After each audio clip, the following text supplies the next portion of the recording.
So here we're going to go through the joint surgery example using Excel. The first thing that you want to do is type the things that you know in Excel. So we're going to type our N and our P in while we're reading that example.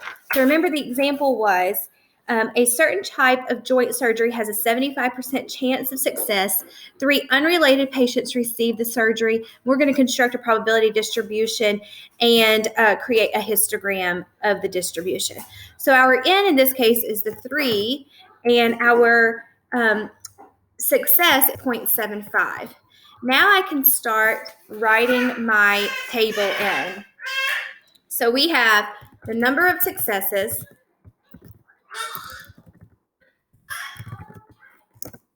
and then we have our probability. So our number of successes could be anything from 0 to 3, right? We could have no patients have a successful surgery, or we could have all 3, and anything in between.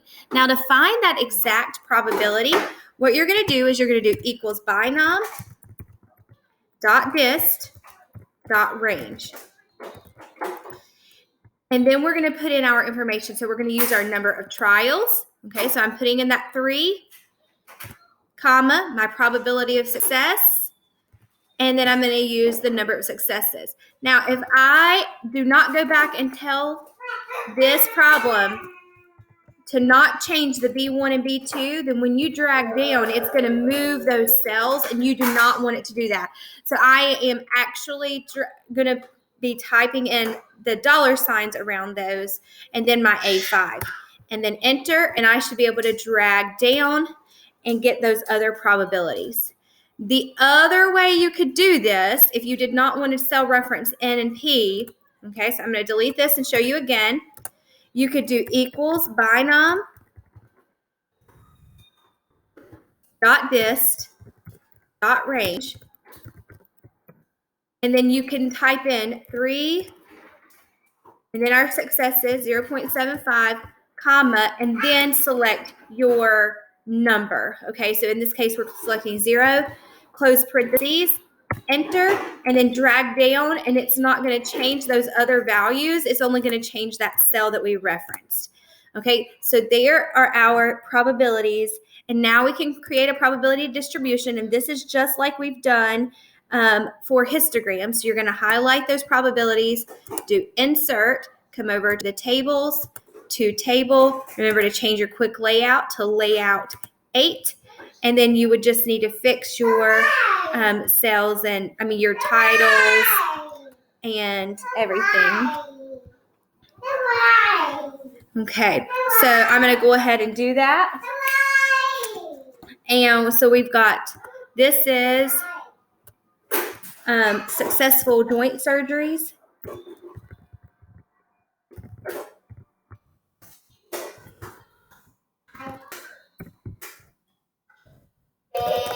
Among 3 patients.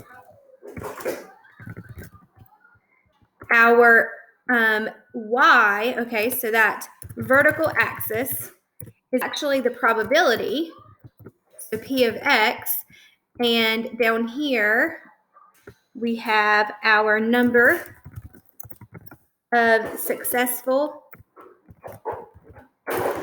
surgeries. And notice that right now it's counting 0 to 4, so we can actually change this by doing, I'm first selecting that horizontal axis, go to select data, edit my horizontal axis, and I'm going to highlight what I want there, and then okay, and it has now 0 to 3. Now, what if I want to do some other probabilities? So what if I ask you the probability that there is no more than 2. So X is, if it's no more than 2, that means it's less than or equal to. So I'm going to less than or equal to 2. I can say equals binom dot dist dot range.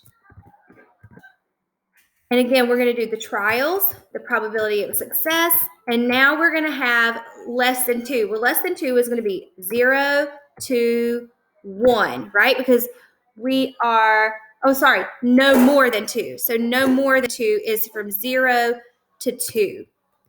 So we want to make sure we're including 0, 1, and 2. Close your parentheses, and there is your probability for no more than 2. Okay, and I could type that out here. So the probability no more than 2. The next one, what if we look at the probability of at least 1? Right? Again, I can just use that equals binom dot dist dot range. I've got my trials of 3. 0.75 is my probability of success.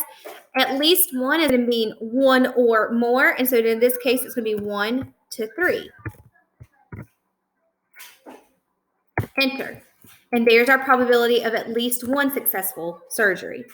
What about if I do the probability of between 1 and 2 successful surgeries? Okay, so now I have a min and a max equals binom dot dist dot range 3.75, 1, 2. Close parentheses and enter. And we have the probability of between 1 and 2 successful surgeries. Again, I really like using that binom.dist.range because you can do any of these problems with it and you're not having to remember as many formulas for Excel.